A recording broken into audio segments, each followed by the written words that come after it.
It's niggas texting my phone and saying, I hope you die. I hope somebody shoot you and your whole intestines blow up so you have no open casket. They got my mom's phone number telling her that we know where you live. If you step out the house, I'm gonna kill you in GTA. Talil getting death threats. Everybody in Chloe getting death threats. Like, it's like, this is like unbelievable. This is what you call the massive race baking. I am 17 years old, black and petite. So RaKai had this stream planned, a boarding school stream. The idea was genuinely clever in that specific creator way, where you take the thing people are criticizing you for and you turn it into content. People think you need discipline? Great, go get disciplined on camera. Monetize the intervention. The school agreed, dates were set, a trailer went out, the audience was curious, some of them were genuinely hopeful, and everything was moving in the right direction. And then the school pulled out. Not because they reconsidered associating their institution with someone whose reputation was actively on fire, which, to be clear, they absolutely should have reconsidered. They pulled out because their staff and their students were receiving death threats. An actual school with actual children inside it had to withdraw from a content deal because the fan base of a 17-year-old streamer was threatening them seriously enough that it could not be ignored. School he was gonna stream at today for this boarding school stream had pulled out from the stream because of all the threats they're getting. So RaKai did come out with a statement about all this, saying that he is sorry and all he wants to do is make content. Due to the Mr. Beast video, the school received death threats and pulled back with working with us. I love y'all so much and I promise I'm gonna make it happen. To understand why thousands of people felt personally motivated enough to threaten an educational institution, you need to go back to the Mr. Beast Streamer Box Challenge, because that is where this particular wave of disaster began. It was a massive event, $1 million on the line, creators from everywhere competing, and RaKai walked in with a strategy that was honestly kind of genius on paper. Be the villain, play dirty, use people as human shields during challenges, taunt eliminated players on their way out. Be so chaotic and so watchable that the edit has no choice but to keep coming back to you. He got what he wanted. He was the heel of the video. Mission accomplished. The problem was he grabbed me. I do whatever it takes to win. Any means possible. And with that, The problem, and this is a small issue that perhaps someone in his corner could have flagged in advance, is that some of the people he targeted were enormous figures in the Spanish-speaking YouTube world. Creators with fan bases that are not small, not passive, and not particularly forgiving. When he eliminated El Rubius, a wildly popular creator from Spain, he told him to go back to Mexico. Just said it out loud, on camera, in front of everyone. El Rubius is Spanish, from Spain, not Mexico, not anywhere in Latin America. That RaKai is a person who thought I was from Mexico because he made a comment a bit racist, I must say, like go back to Mexico, something like that, in a way. Something like that he said, and I was like, okay, fine. Guys, finally, I am Mexican. He said something like that. I don't remember what he said. I mean, I think he said it during the live stream.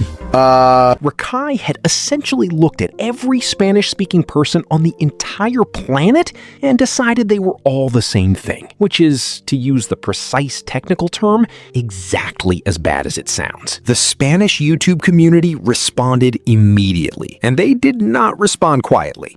They went into every comment section. They flooded his Instagram. The pressure was intense enough that El Rubius himself, the person RaKai had actually insulted, had to come out publicly and ask his own fans to calm down. Let that sit for a second. The man who got called the wrong nationality had to defend the person who did it. And even after that, the threats kept coming, all the way to the inbox of a boarding school that had simply agreed to host a stream.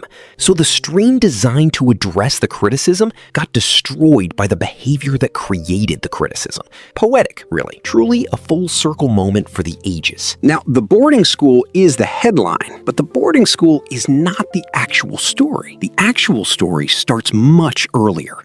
And it is, if anything, more uncomfortable than death threats because it is quieter. RaKai is 17. He dropped out of high school to stream full-time. Fine, plenty of people have done that. The difference is that most of them can complete a sentence without losing track of it somewhere in the middle. There is a viral clip. It is titled, "RaKai Speaks 0 Languages." It spread not because people were being gratuitously cruel, though some of them certainly were, but because people genuinely could not understand what he was saying. Not because of an accent, not because of a nervous stutter. The sentence structures were broken, basic words were mispronounced, and the overall experience of listening was one of active confusion. For someone whose entire career is built on talking to people, that is not a minor footnote. Then there is the ethnicity clip, where RaKai spent a remarkable stretch of time trying to locate the word ethnicity in his own brain.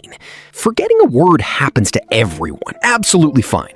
But when that clip lives alongside the reading struggles, the geography gap responsible for the Mexico comment, and the consistent pattern of basic knowledge just not being there, it stops being a series of isolated moments and starts being something else entirely. Here is what is genuinely strange about all of it. When a normal 17-year-old has these kinds of gaps, systems exist. Teachers notice, counselors get involved, parents receive phone calls. The machine is imperfect, but at least it is running.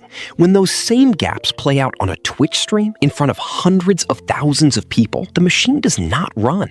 The clip gets made. The fans defend it. He is young. He is rich. He does not need school. And the kid keeps going, fully surrounded by validation, never once receiving the conversation that might actually help him. The message that sends to every younger viewer watching him is one of the most quietly damaging parts of this whole situation. You do not need to read well. You do not need to communicate clearly. You do not need to know where Spain is. You just need energy and chaos, and the algorithm will handle the rest. RaKai has an enormous audience. A lot of kids are taking notes. Kai Cenat, RaKai's older brother, saw what was happening and actually tried to do something about it.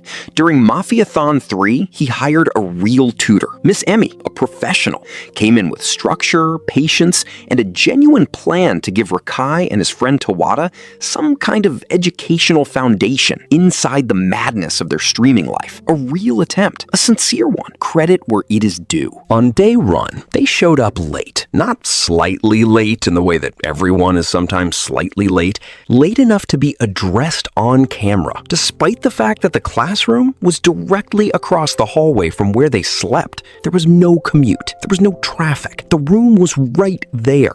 And RaKai's response to being told he was late was not to apologize and sit down. It was to argue about it at length. Once class started, he and Tawada began throwing food at each other. Not a quick moment of silliness that passed in 30 seconds. Sustained, repeated, continuous enough that Miss Emmy had to physically stand between them to regain any kind of control. The more people tried to settle things down, the more RaKai leaned into it, laughing, deflecting, performing, treating the entire situation as content rather than as a class that a real adult had traveled to his house specifically to run. Miss Emmy eventually gave him a direct choice. Either he leaves or she leaves. She needed basic calm to do her job, and he was making that impossible. RaKai walked out. And then, because apparently that was not sufficient, he later cursed at her. A patient, professional woman who had come to his home to help him. He cursed at her. Kai Cenat tried consequences. The PS5 got threatened, streaming privileges got threatened. Whether those were the right moves is a whole separate conversation. What matters is that real attempts at accountability were being made consistently,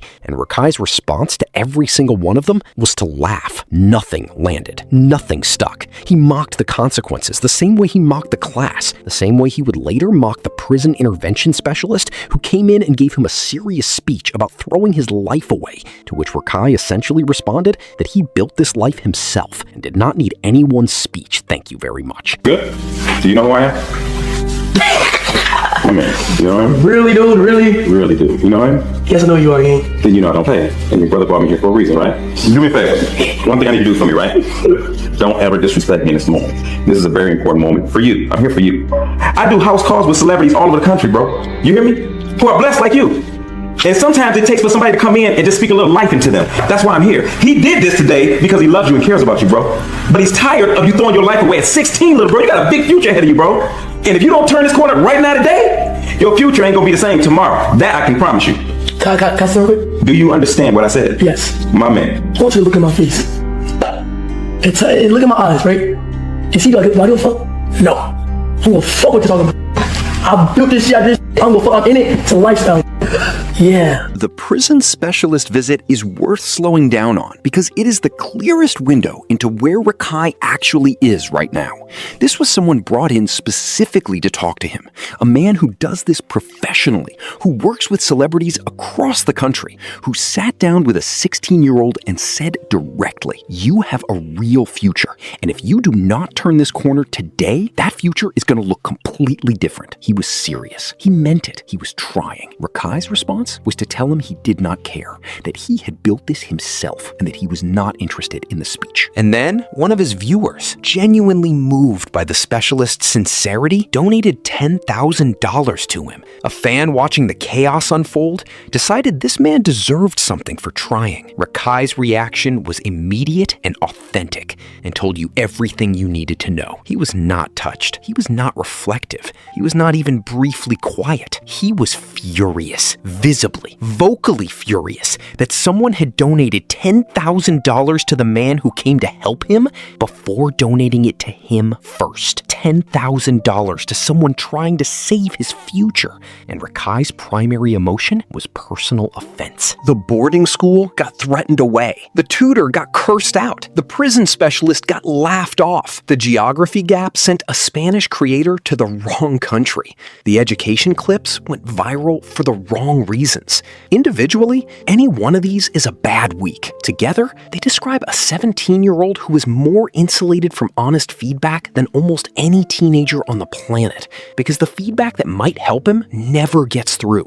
It gets absorbed by a fan base that defends everything, and a format that rewards escalation over reflection every single time. The boarding school was supposed to be a turning point. It became the latest example of the exact pattern it was meant to interrupt. At some point, the chaos stops being the content, and it starts being the problem. But sure, everything is totally fine.